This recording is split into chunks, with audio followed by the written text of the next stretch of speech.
viewer's question. A brand new viewer that we just picked up this week. So stay tuned. Let's see what we're going to say.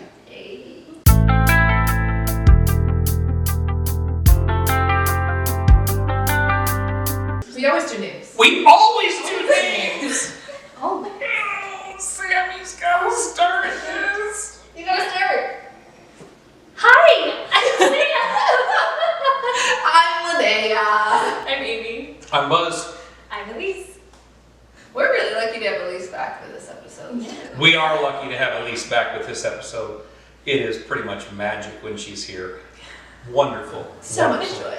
If I start to cry and start to get a little bit clapped, let me know. Alright, Buzz, what are we talking about today? Okay, so we sent out the difficult questions that you're asked around the holidays, and we had a really interesting response.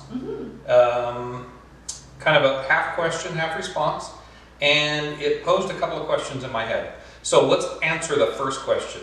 Are we single by choice, or are we single by circumstance? Now, I think people want to answer this as a light switch, on off. Where are you going?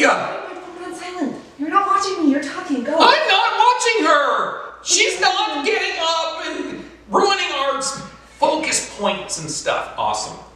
So, I think people tend to think a light switch. Oh, I am single by choice. Oh, I am single by circumstance. Let's kill that and let's say it's 0 to 100. Because I think a lot of times it's not a light switch. More of a range. More of a range. So if I were to say, are you single by choice or by circumstance? I would say I'm 72.44 bar by choice. Part of the choice was because of circumstance, and I don't want to see a circumstance like that again. But let's be honest, people judge us, and I think people judge men in the church a little harsher than women because it's your choice. You know, if you really wanted to get married, you could be married tomorrow.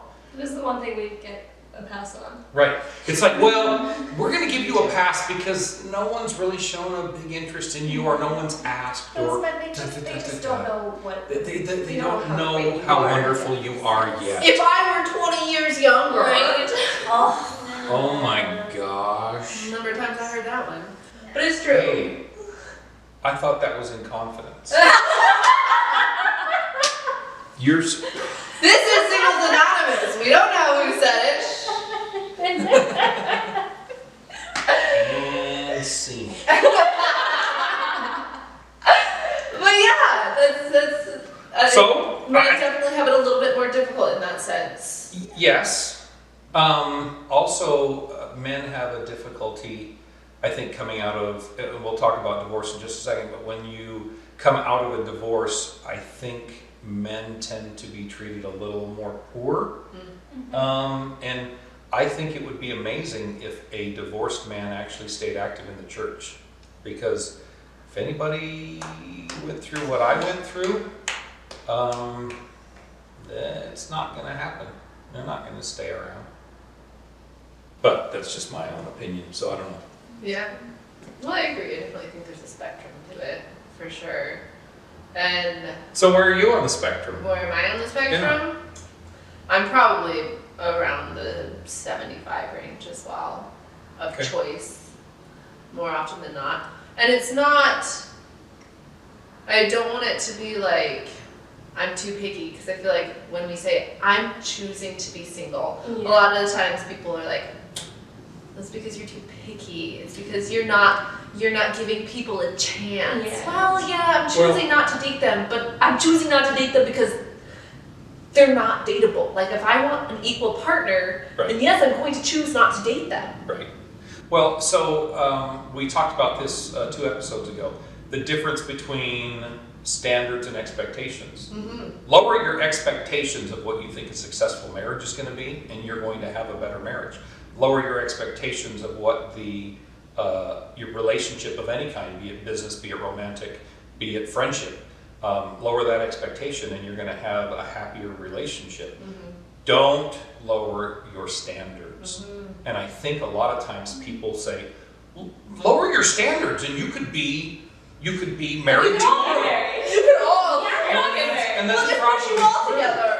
Those standards all We're in together. a little bit more difficult of a scenario than 50 years ago. And it's more difficult to have a successful relationship and a successful marriage. And if we drop those standards, the chances of failure are huge. And so I would rather be a little picky and wait for the right scenario than to jump into something and have a giant black X across my forehead. Yeah, speaking of the black X, am I the only one here who's divorced? Yes, right? No, I'm None good. of the best. Of course, I didn't know that. Oh, great. Glad we're sitting next to each other. Yes, you do carry that, like, the pain, there's so much pain behind that mark. Oh. And you do oscillate a lot between, well, was it a choice? Was it part of the circumstances? For me, it was very difficult to make that choice that I was going to be single, but I had to ask myself the question, would I be happier staying in my marriage, or would I be happier being single for the rest of my life? Because I did have to take that into consideration, that this Absolutely. That's could be the only option I have for marriage. Right. This could be the only circumstance. But once I realized I would rather be, I knew I was going to be happier single for the rest of my life than married, then the choice was pretty easy. And now I face the same question. Now, do I stay single based off of choice, or do I stay single based off of circumstances? And for me, it's 50-50. The circumstances have to be correct in order for me to make the choice. When I was going through therapy, there was a therapist who said, it's going to be very difficult for you to find someone who you can connect very deeply with because of the traumas you've been through and because of the hard work you've done psychologically, emotionally, mentally, for you to be able to connect with someone who will be able to fulfill your needs. Completely. We talked about that freak over there with the longer hair. When you're a personality that's that huge, you need someone that can raise their game to that level to have a successful relationship. Now, when you're someone as complex as Sam, you can't have Mr. Simplicity because it can't work, and somebody that's been through some of the stuff that she's been through, which kind of the same for me, and that's one of the reasons I'm so picky. If you find somebody that hasn't been through wars, they don't understand you. They're not going to understand you. Like serious health issues, it's really hard when you've got somebody that's never seen a health issue. Or, when I could go on, but I think the more refined you get and the more developed you get as a human being, the harder it is to find somebody that can be a partner. I think that's why sometimes it's really easy to be 21 years old and just get off your mission and find somebody, because you develop into that wonderful person together, and you're helping them and you're helping them. But okay, so we're all way past that, and we've all finished our missions and been home and done wonderful, great things, and we've built this monstrosity of a human, and there's just nobody that matches. I love that. One of my favorite dating advice I received was, run as fast as you can towards God, and if someone can keep up, introduce yourself. See? I love that. That's it. That's That's how it. fast I walk all the time. Yes. No, that's a wonderful way to put it. For me, I feel like, for me, it's been more so a choice than circumstance. Growing up, my siblings all got married. I think all of my siblings were married by the time I was 20. I have 7 older siblings, so lots of siblings.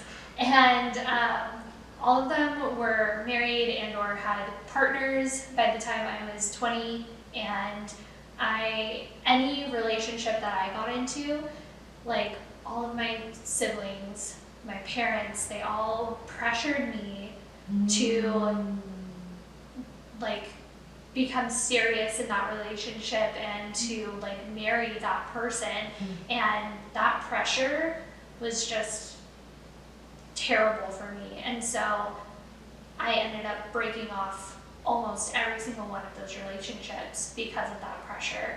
And so it's been choice for me to stay single, and also the fact that I've seen so many issues and problems in my siblings' marriages, and my brother has been through 3 marriages himself, and I'm just like, I don't want to do that. I mean, I'm terrified that that's actually something that people go through. Oh yeah. And so that's part of the reason why I'm staying single, is because, I mean, yes, I would love to meet that person, but I'm not willing to risk my heart and my mentality and my sanity for that. Right. So for me, I guess I have chosen to be single at certain points in my life, but a lot of my situation, my singleness perhaps I feel like results from the circumstances of my life. Like I had so many health issues throughout my teenage years and my 20s, and dating was just not a priority. I once had a bishop though, it was terrible. I was sitting there explaining to him that I was sick, physically, mentally, like I could barely leave my house, and he was like, okay, and so how's your dating life? And I was just like, They it's almost, a miracle that I made it to church today. they don't understand that relationship with somebody? there's tiers of humanity. Yeah. I need to be able to breathe. It's like, I can't need to be function. able to exist. I need to be, and this Right? whole thing about, I'll find Mr. Right tomorrow. And then That's I was like, down the road. I can't have a basic friendship with most people right now. You want me to be in a committed romantic Yeah. relationship? You Yeah. want me to be going out, putting myself out there, It's finding exhausting. people to go out Right. dating? I was like, Right. I'm exhausted getting out of bed every Yeah. morning. You want me to date somebody right now? And so for a lot of my life, it was really hard to date because it's like, well, I'm just in survival mode, Right. 24/7, 365. And there have been times though when I have gotten better, and I'm like, oh, I'm feeling good. I think I'd like to go out and date. And I mean, I just turned 29, and I recently had a health issue resolved, and I was like, oh, I think I'm ready to start dating again or something like that. And I was like, and I'm almost 30, and so who am I going to date? I was like, well, my options are like dating apps, and I mean, that's exactly. I was like, and I'm going to date because like my options are just so much more limited. So many people in our church get married very young, and so it's hard. It's like, oh, I think I'm ready. I think my life is in a place where that could be a reality for me, where I could commit to a relationship because I think part of the reason why I didn't want to get into a relationship is like, I know that I am not capable of being a full partner to anyone right now. And I don't want to just like be like, here, please take care of me for eternity because I can't function. And so it was like, okay, I feel like I could be an equal partner at this point in my life. And where am I going to find said equal partner? Yeah. That is the question. I feel like a lot of us feel that way too. Just Yeah. like even without having the health issues, the circumstances of the dating world Yeah. at this point, especially as you do get older. What did they say? The odds are good, but the goods are odd. At this point, can they Customer. I need a t-shirt.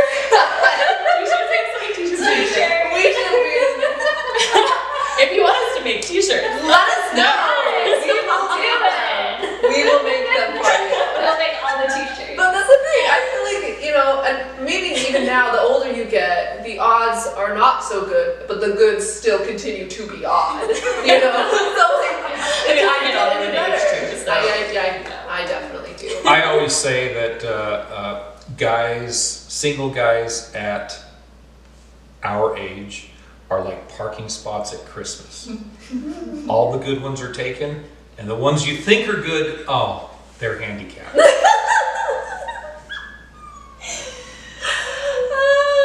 I mean, it's a rough world out there. Dating is hard. So our It is. circumstances, like, there is a lot of it is circumstances. That's why I can't say 100% Yeah. that No, I'm choosing no, to be single. well, There's circumstances. And around sometimes you're choosing around the circumstances. that. Yeah. Yeah. You know, when you are in a terrible relationship, and it's not that I'll be happier out of the relationship. No, I have to get out Yeah. to be a human. In order to You survive. make that decision based off of circumstances. And I'm sorry for you girls, there's not a lot of guys around. Satan won against the guys. Whether it's the media telling them to stop being masculine and stop providing and stop opening doors and stop doing all these things that it's a natural thing for men to do, they've just crumbled and gone away. And there was actually a study, and it was a stupid little study, and it's not a wonderful study. I think it was like Bride magazine or something like that. No, seriously. Not like It was ridiculous and it's dumb. But they asked men which is better, a fulfilling marriage or watching Predator. 80% of the men said Predator. Now, it may have been a joke and it may have been Alien versus stupid. Predator? What's that? Like- No, just the original Predator. Oh. You know, with Arnold Schwarzenegger and Wow. whatever. But that's kind of it, you know. Guys now, why? Why would I worry about trying to make that work? I'm just going to go on with my life. And so they're not even on the dating apps, and the ones that are the super guys that, you know, look good and make money, and they've got so many options. Two things you can't give men: you can't give them too much power, and you can't give them too many options. We've done that in online dating, and that's the problem. Is the good guys just are like, what? I've got 100 to choose from? Watch this. You know, and yeah. So I'm sorry for you ladies, because there's That's- not that many. That is a perfect leeway into what we shall call the bubble. The BYU Provo. Uh, Because I'm Yes. sure a lot of women experience this, whether they were at BYU Provo or Idaho or any other college, where they just didn't get enough dates. And I will admit that I didn't date in high school. I went on dates in college, but it wasn't enough dates with the same guy for me to understand how guys worked. And Yeah. therefore, I would go on a couple of dates, think that the dates went well, and then they would fall off the face of the planet. Yep. And I would think that it was always my fault. And so I would always figure that the issue was me. Until I met the person I ended up marrying. And then the red flags that I should have noticed, I just thought, this is probably just how guys function. Because I didn't have the pattern. I didn't understand Right. how it all worked. So it can be circumstantial as well, for sure. Yeah. That's a really good point. Well, and they say practice makes perfect, and that is the most wrong statement you could ever say. True. Practice does not make perfect, practice makes permanent. And if you do things incorrectly and you do them over and over, whether it's dancing, whether it's dating, you do the wrong things over and over, when it comes time to do it right, you're going to do it wrong because you make it permanent. And I think when we start dating and we go through that, we're basically practicing and we're learning about the other people, and you're learning about things that they like or they don't like. And when you date a couple different people, you're starting to understand, you're getting a wider base of data to make your mind up on what a woman is or what a guy is or this or that. And yeah, I think our new world, guys don't talk to girls. They don't. Well, and part of it is because, you know, you're going to get your camera out. If I'm really good looking, you're going to go, oh, that was wonderful. Oh, it's so sweet that he came up and said he was going to take my cart and push it to.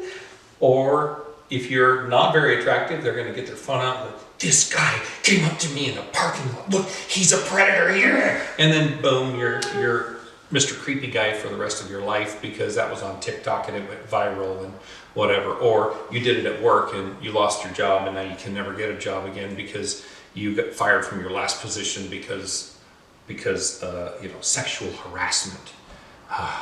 If you look like Brad Pitt, that would have never been sexual harassment. But whatever. Lies. I think we had an episode where we discussed episode this, about and we that debunked that. That is a lie. It Yes. does not matter how Whatever. attractive We you do are. both that. Whatever. Unwanted contact is unwanted Yes. contact. Yes. But Just so you know. But if a guy comes up and goes, wow, you look really nice today. If he looks like Brad Pitt, you're going to go, oh. And if he looks like the Hunchback of Notre Dame, you're probably going to go, ugh. I don't know. I think either way, like if it's just a random person walking by and saying you look really nice, and like they don't pursue anything, they're just like, Yeah, if it's just like, oh, You you look look really nice. nice today, and just and it's not like you look sexy and Like, like, hey, look. yeah, I mean, I there's- would respond the same way whether or not he looked like Brad Pitt. You would. Yeah. Now let's go to all the Okay, rest of the I women think that in we the have world. gotten very distracted. We never get distracted. We're We all in there are talking. ironclad. I would like on to go the- to bed at a reasonable hour this evening. So, Okay, well, let's pick back up. Where were we? The thing that I want to take away from this is that it doesn't matter what your family, your friends, your church leaders have to say about it. They can't look at you and say, oh, well, you chose to be single, or, it's because of your circumstances that you're single. No one else knows that except for you, and you are the one person who has to live with that, and you are the one person who has the most investment in this situation. And so it does not matter what anyone else thinks of you, why you're single, or whatever else. You are the one, it is your eternal well-being that is important here, and you should make decisions based on that and not what anyone else thinks about you. I agree. amen. Happiness is a one-person job, and it's our job to make this guy happy and to navigate how to find that is not easy. Don't listen to what other people say. Don't listen to them telling you you need to be this or you need to do this to be happy or to be this or that or whatever. Plot your own course and find your own happiness. And if it's single, be as happy as you can as single. And maybe if you're that strong person, you might attract the right attention from another strong individual and maybe things will happen. But if not, just keep going. You're right. Nobody knows you but you. The only person that knows what it's like to be Buzz Miller is Buzz Miller and Christ. They're the only ones that have ever lived my life the way I've lived it and seen the things that I've seen and know the decisions that I make and why. So those are the only two people that can really judge me. And if somebody else wants to judge me, they can judge me over there because it doesn't matter to me. Doesn't matter what you think or what other people think. There's no way a loving Heavenly Father would have said, well, you didn't go to that church activity. If you did, things would have been different. Or that one person who was the perfect fit for you and you just didn't go for them. It's none of that. It's about developing yourself, and along the way, the right person will come and you'll be able to figure that out because of who you are. Cheers to that. This is LDS Singles Anonymous. Thanks for watching.